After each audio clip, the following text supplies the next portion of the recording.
Doctor G Alex, ഈ budget ഏതൊക്കെ തരത്തിലാണ് അതിൻ്റെ ജനകീയ സ്വഭാവം വ്യക്തമാക്കുന്നത്? അധിക ബാധ്യത, അധിക നികുതി നിർദ്ദേശങ്ങളിലൂടെ അധിക ബാധ്യത ജനങ്ങൾക്ക് നൽകാതെ, രണ്ട്, ഒരു വിധത്തിലുമുള്ള സാമ്പത്തികമായ ക്രമങ്ങളെ വെട്ടിച്ചുരുക്കാതെ, ഈ അർത്ഥത്തിൽ തുടരുന്ന ഒരു ജനക്ഷേമ സംബന്ധിയായ കാര്യങ്ങളെ ഒന്നും ബാധിക്കാതെ, സ്വാധീനിക്കാതെ, കൃത്യമായി ജനങ്ങളുടെ ജനോപകാരപ്രദമായ കാര്യങ്ങൾ മുൻനിർത്തിക്കൊണ്ടുള്ള വികസനങ്ങളായാലും അത് മറ്റ് കൾച്ചറൽ മേഖലകളിലായാലും വിദ്യാഭ്യാസ മേഖലയിലായാലും ആരോഗ്യ മേഖലയിലായാലും പാർപ്പിട പ്രശ്ന പരിഹാരത്തിനായാലും പോകുന്നു എന്നതാണോ ഇതിൻ്റെ ജനകീയ വശം ബോധ്യമാക്കുന്നത്? താങ്കൾ എങ്ങനെയാണ് ഇതിൻ്റെ ജനകീയ വശത്തെ കാണുന്നത്, ഡോക്ടർ ജി അലക്സ്?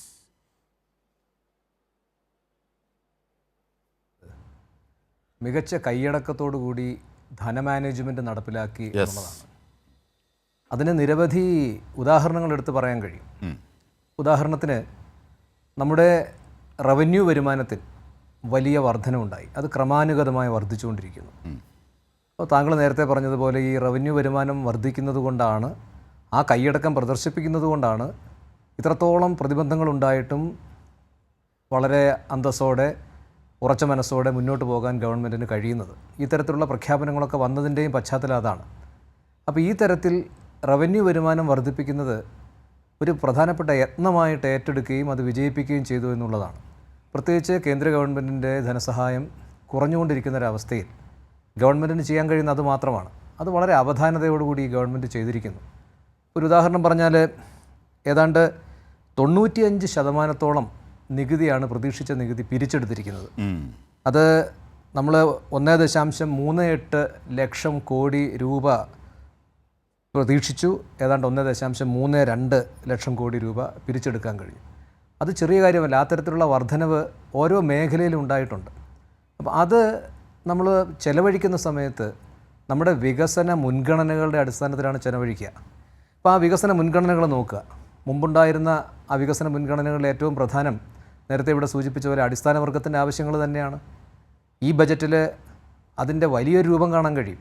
അടിസ്ഥാന ജനവിഭാഗങ്ങളുടെ ആവശ്യങ്ങൾ പരിഗണിച്ചതിന് ശേഷം മാത്രമാണ് മറ്റുള്ള പ്രധാനപ്പെട്ട മൂലധന നിക്ഷേപം ആവശ്യമായിട്ടുള്ള മേഖലകളിലേക്ക് ശ്രദ്ധ കേന്ദ്രീകരിച്ചിരിക്കുന്നത്. ഏറ്റവും വലിയ ഉദാഹരണം പറഞ്ഞാൽ നമുക്കറിയാം, ഇന്ത്യയിലെ കേരളത്തിൽ മാത്രമാണ് നഗരങ്ങളിലെ തൊഴിലുറപ്പ് പദ്ധതി നടപ്പാക്കുന്നത്. ഈ വർഷം വലിയൊരു തുകയാണ് തൊഴിലുറപ്പ് പദ്ധതിക്കായിട്ട് നീക്കി വെച്ചിരിക്കുന്നത്, ഏതാണ്ട് 160 കോടി രൂപ. അത് ലോകത്തെവിടെയുമില്ല, ഇന്ത്യയിൽ മറ്റ് സംസ്ഥാനങ്ങളിലില്ല. ദേശീയ ഗ്രാമീണ തൊഴിലുറപ്പ് പദ്ധതിക്ക് കേന്ദ്ര ഗവൺമെൻറ് കഴിഞ്ഞ കുറേ വർഷങ്ങളായി ഫണ്ട് വെട്ടിക്കുറയ്ക്കുന്ന സമയത്ത് നമ്മുടെ വിഹിതം കൃത്യമായി നമ്മൾ വയ്ക്കുന്നുവെന്ന് മാത്രമല്ല, ഏതാണ്ട് 10 കോടിയിലധികം തൊഴിൽ ദിനങ്ങൾ സൃഷ്ടിക്കുന്നതിന് വേണ്ടിയിട്ടുള്ള നിർദ്ദേശങ്ങൾ നമ്മൾ ഇപ്രാവശ്യം സമർപ്പിച്ചിട്ടുണ്ട്. അതിന് പുറമെയാണ് ഞാൻ നേരത്തെ പറഞ്ഞ ഈ അയ്യങ്കാളി നഗര തൊഴിലുറപ്പ് പദ്ധതി. അതൊരു ചെറിയ ഉദാഹരണം മാത്രം.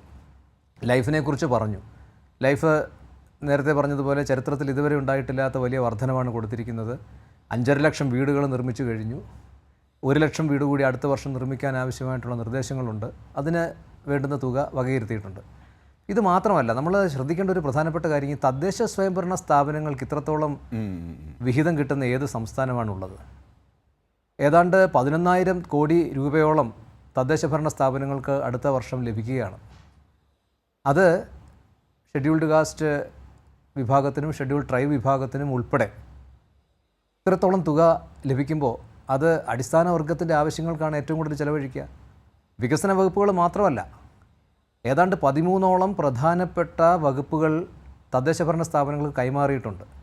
അത് കൃഷി മുതൽ സാമൂഹ്യ സേവനം വരെയുള്ള നിരവധിയായിട്ടുള്ള അടിസ്ഥാനപരമായിട്ടുള്ള പ്രവർത്തനങ്ങൾ നടത്തുന്നത് തദ്ദേശഭരണ സ്ഥാപനങ്ങൾ വഴിയാണ്. 28.5% മുഴുവൻ പദ്ധതി വിഹിതത്തിൻ്റെ വർധനവ് വരുത്തിയിരിക്കുന്നത്. പദ്ധതി വിഹിതം തന്നെയും വർദ്ധിച്ചു. ഏതാണ്ട് 1300ഓളം കോടി രൂപ കഴിഞ്ഞ വർഷത്തേക്കാൾ ഇപ്രാവശ്യം പദ്ധതി മാത്രം വർദ്ധിച്ചു. ആ പദ്ധതി എങ്ങനെയാണ് വർദ്ധിച്ചത്? അത് വർദ്ധിച്ചതിൻ്റെ പ്രധാനപ്പെട്ട കാര്യം ഈ പറയുന്ന മികച്ച ധനമാനേജ്മെൻറ്റാണ്. ഈ മികച്ച ധനമാനേജ്മെൻറ്റിൻ്റെ അടിസ്ഥാനത്തിലാണ് നമുക്ക് ഭാവിയെക്കുറിച്ച് ചിന്തിക്കാൻ കഴിയുക. ഇതിനകത്ത് 2 കാര്യങ്ങൾ ശ്രദ്ധിക്കേണ്ടതായിട്ടുണ്ട്. ഞാൻ നേരത്തെ സൂചിപ്പിച്ചത്, ഒന്ന്, അടിസ്ഥാന വർഗത്തിൻ്റെ വികസനത്തിനും അതുപോലെ തന്നെ സാമൂഹ്യക്ഷേമത്തിനും വലിയ ഊന്നൽ കൊടുക്കുന്നു. അത് പ്രധാനമായിട്ടും കേരളം ഇതുവരെ നേടിയിട്ടുള്ള വലിയ നേട്ടങ്ങൾ നിലനിർത്തുന്നതിന് വേണ്ടിയുള്ള ശ്രമത്തിൻ്റെ ഭാഗമായിട്ടാണ്. നമ്മുടെ സുസ്ഥിര വികസന ലക്ഷ്യങ്ങളിൽ കേരളം തുടർച്ചയായിട്ട് 4 വർഷം ഒന്നാം സ്ഥാനത്താണ്. ഇനിയും അത് നിലനിർത്താൻ കഴിയും.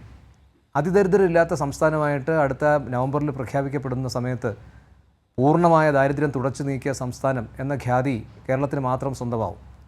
ആരോഗ്യരംഗത്ത് പുതിയ നിരവധി പ്രഖ്യാപനങ്ങൾ ഈ ഗവൺമെൻറ്റിൻ്റെ പ്രത്യേകിച്ച് ഈ ബജറ്റിൽ നടത്തിയിട്ടുണ്ട്.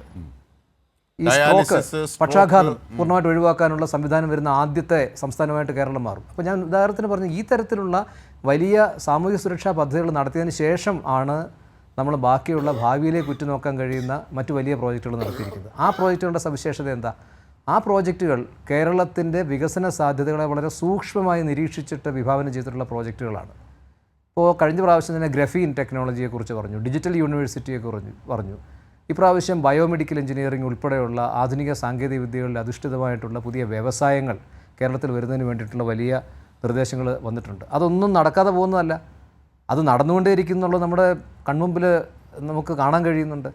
അത് മാത്രമല്ല, ഞാനിതിനകത്ത് കണ്ട ഒരു പ്രധാനപ്പെട്ട കാര്യം, ഈ തൊഴിൽ സൃഷ്ടിക്കുന്നതിന് വേണ്ടിയിട്ടും സംരംഭകത്വ വികസനത്തിനും വേണ്ടി കേരളത്തിൻ്റെ വലിയ സാധ്യതകൾ ഉപയോഗിക്കുന്നതിനുള്ള നിരവധി നിർദ്ദേശങ്ങൾ ഈ ബജറ്റിലുണ്ട് എന്നുള്ളതാണ്. ഉദാഹരണത്തിന് ഗ്രാമാന്തരങ്ങളിൽ പോലും സാങ്കേതിക വിദ്യയിൽ അധിഷ്ഠിതമായിട്ടുള്ള സംരംഭങ്ങൾ തുടങ്ങുന്നതിന് വേണ്ടിയുള്ള ഒരു വലിയ പ്രവർത്തനം വിഭാവനം ചെയ്തിട്ടുണ്ട്. ഇപ്പോൾ അടുത്ത മാസം ആണെന്ന് തോന്നുന്നു കേരളത്തിൽ നടക്കാൻ പോകുന്ന ഒരു പ്രധാനപ്പെട്ട വലിയ പ്രവർത്തനമെന്ന് പറയുന്നത് സ്കില്ലിങ്ങുമായിട്ട് ബന്ധപ്പെട്ടാണ്, നൈപുണ്യ വികസനമായിട്ട് ബന്ധപ്പെട്ടിട്ടുള്ളതാണ്.